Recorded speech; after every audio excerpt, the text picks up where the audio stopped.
Okay, now we proceed.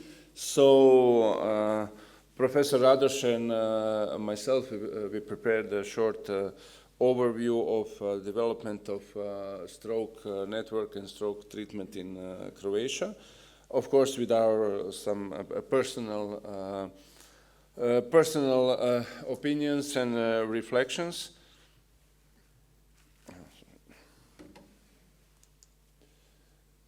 So for our center, so it's University Hospital Center Zagreb, the whole thing with these neurointerventions start in 2003 when we started treating of hemorrhagic stroke patients. And actually, for me, the first time that I heard about the interventional stroke treatment was in 2005 at RSNA meeting. There was a refresher course that was held by Buddy Connors, and he told in 2005 that on his experience then with intra-arterial thrombolytics mainly, that this will be the thing of the future, revolution is coming, many patients will be treated and so on. And this, at that time, it sounded like science fiction. That's something, I don't know, especially for me coming as a resident in 2005 from a small country to hear something like that.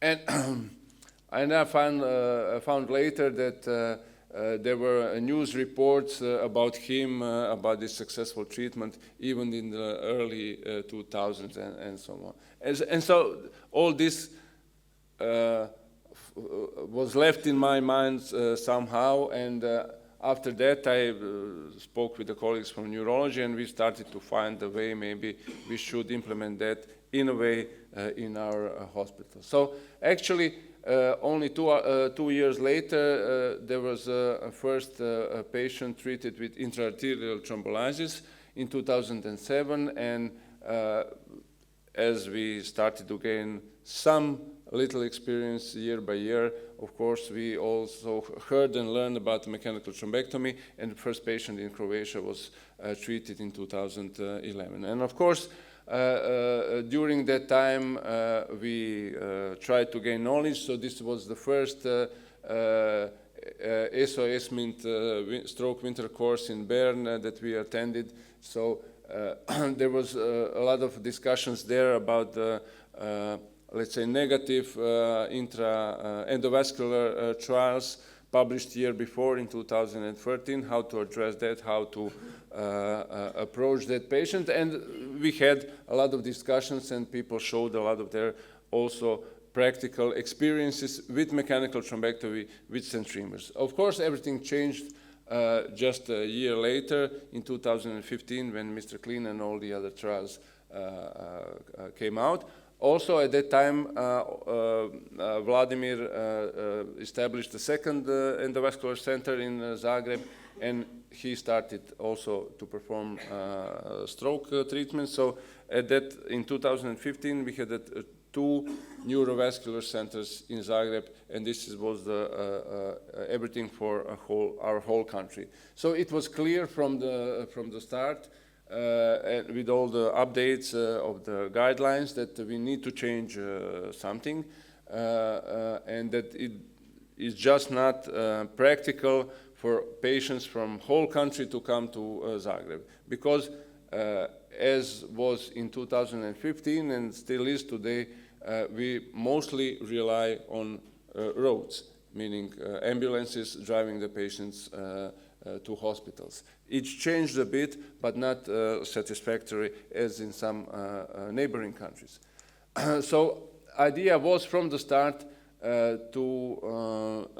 setting was we have about 20 hospitals in Croatia, so about 18 primary stroke that could be primary stroke centers, and we had 5 university hospital centers, 2 in Zagreb, 3 in other major cities in Croatia. So the idea was to create hubs, and of course all these smaller hospitals will be spokes. And so we from the start, basically adopted drip and ship model for our country. Of course, this was the idea, and we approached our health administration, National Health Administration, with that plan to help us financially and in administrative ways to train physicians in these other university hospital centers to establish more comprehensive stroke centers in Croatia, 5 in total, to cover the whole country. So this is what Croatia looks like. So in these circles, here is Zagreb, in the west side of our country, east side of our country is Osijek, Rijeka, and then we have Split in the south. So from all these centers, there are still a lot of travel of the patients that gravitate towards them for all other reasons and for their health care. So please take also a notice of that. From Split to Dubrovnik, there is more than 200 kilometers. At that time, and today still highway is not complete. At that time we didn't have a bridge to bypass Bosnia, a part of the Bosnia there, and 2 borders that you needed to cross with ambulances. So this was our situation. And so this is just an overview of the centers. So one is in our hospital in Zagreb, and so these numbers are just estimated from the last census. Of course, there are nowhere near accurate, and they are not used for any planning or anything. I just pulled them out from the data. The other center in Zagreb also that has a bit less of a coverage of the catchment area, western side of our country, to the west and to the south of our capital. So we have Split. Of course, these numbers, especially in Split, greatly change during summer months with all the tourists coming into this area, and similar is for Rijeka on the northern part of the coast here. And what I forgot to mention, so these are the years. So we trained Split first as the largest center and the largest population coverage in 2018. So we spent a few months there to train mainly interventional radiologists and 1 neuroradiologist to perform mechanical thrombectomy, and after that they started their own practice. The same thing happened a year later in a University Hospital Center in Rijeka, and next year in Osijek. Tajana is here, but they were very unfortunate because we spent there just 1 month and COVID kicked in with all the lockdown and everything, but I must congratulate them. They are doing a wonderful job on themselves without our continuous, despite our very short presence there. So this is today. So after that, government established formally our national network of stroke treatment, of stroke care, and this is, let's say, approximate division of our country. There are some, so this is roughly area that my center covers. This is an area that Vladimir's center covers. So this region is covered by University Hospital Center in Rijeka. This region is covered by Split, and this region by Osijek. And you see the names of the hospitals, meaning primary stroke centers that belong to these comprehensive stroke centers.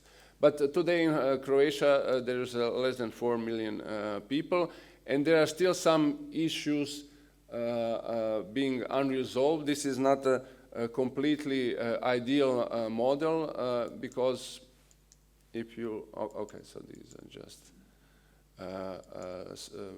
comprehensive stroke centers, and we roughly perform altogether about 600 mechanical thrombectomies every year. Okay, and just to show you how some things are not ideal and what problems arise from depending on the roads and ambulances driving the patients. So this is one of our primary stroke center belonging to our center. So this is a hospital, General Hospital CSAC. So they're about 60 kilometers away. Now they have a highway all the way to Zagreb, and it should take them about 52 minutes to reach our center. But their county is significantly larger than that. So they're the center and the hospital, they are primary hospital for their county, and you have regions that are 50 kilometers plus away from CSAC. That adds to this 50 or 60 kilometers to Zagreb. So, for instance, if something happens in Novska, this is a small town, you need to drive 50 kilometers, 50 minutes, more than 60 kilometers to CSAC. And then, again, to receive imaging, IVT, and then to Zagreb. But at the same time, Novska is on the highway. So maybe you can just skip CSAC and drive all the way to Zagreb. But the problem is in Novska, they do not have, they just have ambulance, emergency care.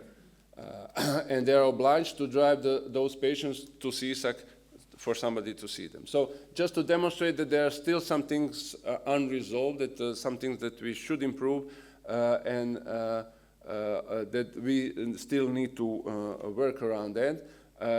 Croatia has 20 counties for those, for our guests, and we have 20 emergency services that are actually independent one of another. And they take care of their county, they drive the patients to their general hospitals, and then everything goes to comprehensive stroke care. So there are some places that maybe it makes more sense to drive the patients directly to comprehensive stroke center. And of course, the special case is Dubrovnik that I already mentioned. So you have 230 kilometers, mostly highway from Dubrovnik to Split. It takes you roughly 3 hours drive. Of course, we have helicopters by Army. Now there are some private companies that the government made contract with to transfer those patients. But still, it's a really long time. And maybe it makes sense to send these patients to Mostar. So Mostar is a city in Bosnia, and we also trained our colleagues there. And maybe this would be a better solution than to drive all these patients to Split. But of course, this is a border. This is non-EU country. We are EU country and stuff like that. So a lot of complication and obstacles to that goal. And in the end, just a few observations. These are just surveys. These are not real data, but something that I think we in Croatia can be proud of. This is a survey that was published in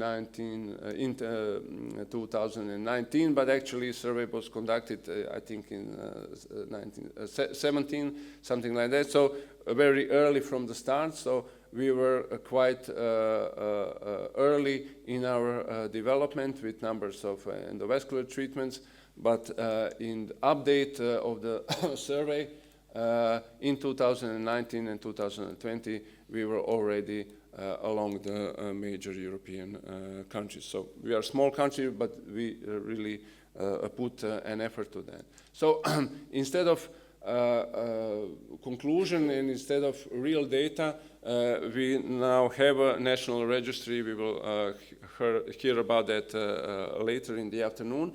But this is something, as Wim already mentioned, we don't actually look at the mortality rate in this treatment, but this is actually something that only thing that we can have, that we can compare to other countries.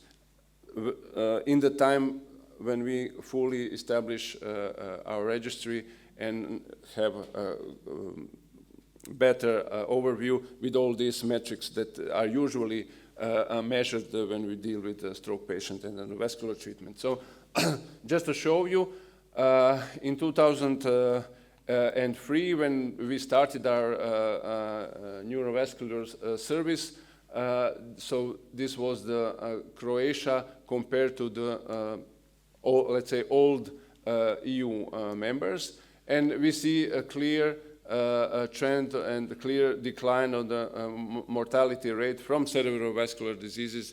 Again, all cerebrovascular diseases, we can discuss what goes on into these data, into these numbers, but we see clear trend.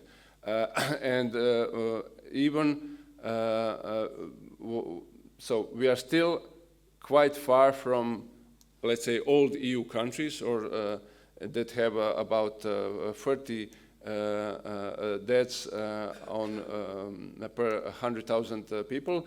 So their, let's say, shift or difference from 2015 to 2021, so this is the year with the last data, is not so significant. But again, this treatment is not designed to prevent or to reduce mortality. But actually, what happened in Croatia and in all other countries, mostly in the Eastern Europe, that we see some kind of shift. We see some, for Croatia, even significant decrease in mortality. And I just wanted to end, actually, nothing much changed during this year, apart from us introducing comprehensive stroke care and endovascular treatment. So this is not the result of mechanical thrombectomy. This is a result of the whole effort of the nation and of our colleagues to take better care of the stroke patients. Of course, these are COVID years. We can speak about the numbers. They are not absolute or correct in any way, but I think they show a clear trend in Croatia that this this work was worthwhile, and of course we have still a long way to go to reach richer or more developed European countries. Thank you very much.